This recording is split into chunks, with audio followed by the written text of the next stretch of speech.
Hello guys, how are you doing today? I am Constance and thank you for joining me in the next episode of my English class. In this episode we're going to be doing story time. Once more we're having story time, the Venous and George saga.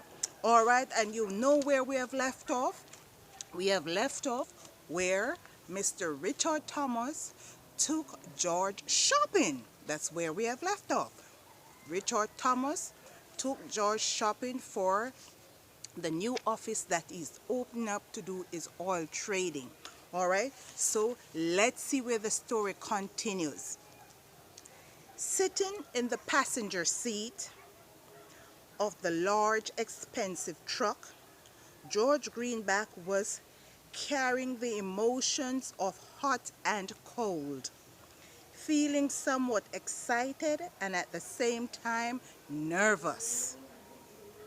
While his girlfriend's father, Richard Thomas, looked quite relaxed as he maneuvered the black Mercedes-Benz with one hand over the steering wheel. Repeatedly, Richard reminded George of the nice clothing he intended on purchasing for him on the great amount of revenue money the Nesbury Hill office would be generating. Therefore, psyching up the young man that he was going to be rich very soon or in no time. Marinating in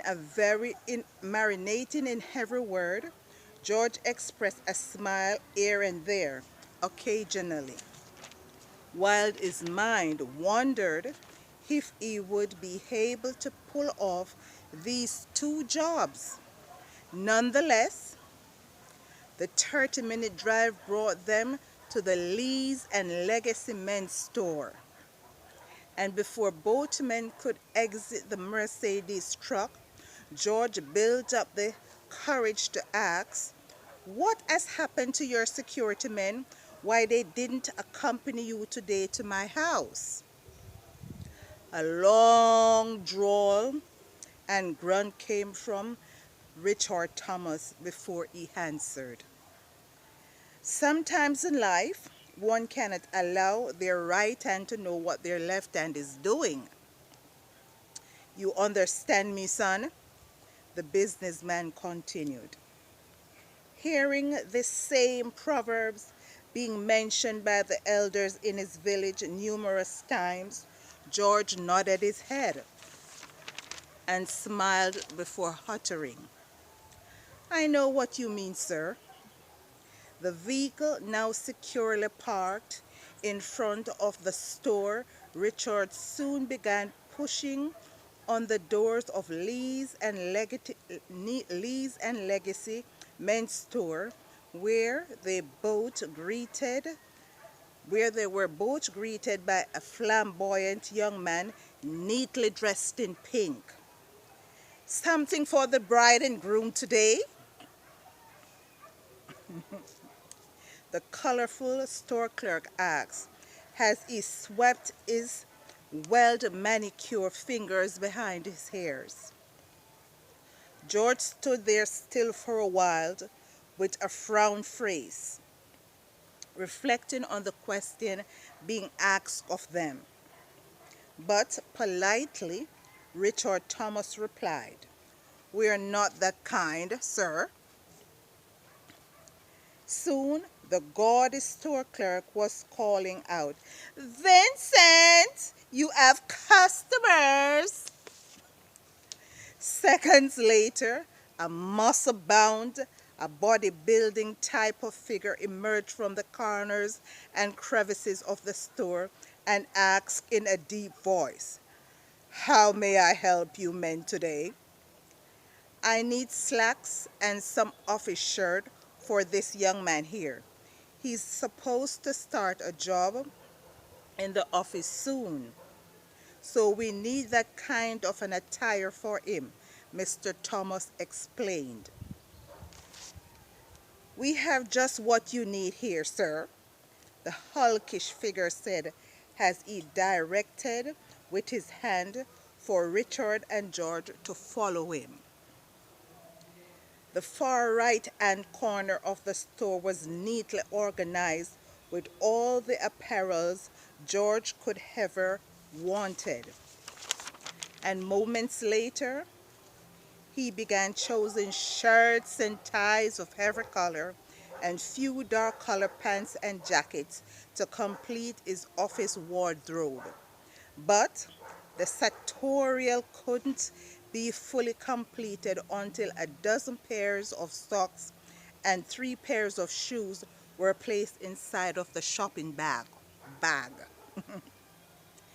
For George Greenback, it was a well appreciated gift that he was very grateful for. But for Richard Thomas, it was a $10,000 investment which he was expecting a return on as soon as the office was up and running. Nonetheless, a hearty lunch shared with Venus's father had George feeling energized and happy. He now possessed the feelings he has created a close bond with the millionaire businessman. The only obligations now were for him to work hard, pay the utility bills at the Nesbury Hill house, share great moments with his girlfriend whenever she was available to him, and complete his mechanic program with Mr. Zeman. Life was certainly looking good for George.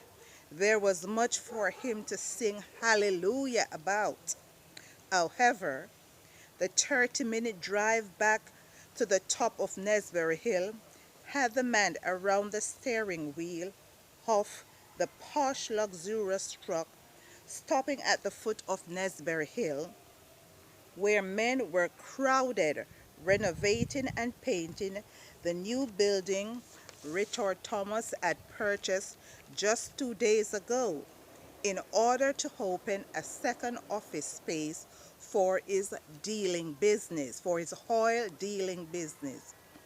George also noticed all 4 of his security men were there assisting in the process of making this vision a reality. And as George and Thomas exited and closed the doors of the SUV truck, Mr. Thomas happily exclaimed, "This is where you'll be pulling off the big money, George." George, with a surprise and wonderment on his face, smiled as he made his way close and closer to the building, hoping to make himself familiar with what would be his new working environment. Surprise still covering his face, George entered the freshly painted building and began glancing all around. But soon someone bumped into his shoulder without an apology. Few seconds later, another of the working men stepped on his toes, and when eyes met face to face and gazing, the assaulter's eyes only read disdain and disapproving. The bright lights of the end of the tunnel for George were now quickly transforming into boiling hot water. And before he could run to Richard Thomas and unveil his suspicions to him, as soon he was and before he could run to Richard Thomas and unveil his suspicions, he was soon cornered, and then utterances of threats began penetrating his ears. You just make sure when you're calculating your earnings, hours is included in the mathematics. One man frighteningly threatened. The village boy was now left wetting his pants. The village boy was now left wetting his pants. Now men are threatening George that he has to give them some of the earnings he makes at this new oil business office that Mr. Thomas's his girlfriend daughter is investing in. All right, so now he is threatened. Guys, this is the end of this episode, and we are what, at episode 9, right? I didn't introduce that before. Episode 10, right? Sorry, we are at episode 10.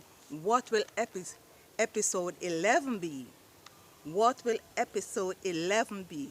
If you like this story, please give it a name, like, subscribe, comment, share, and hit the notification bell so whenever I post a video, you will be the first to know. My name is Constance, and I look forward to you joining me in my next class. Until then, bye bye.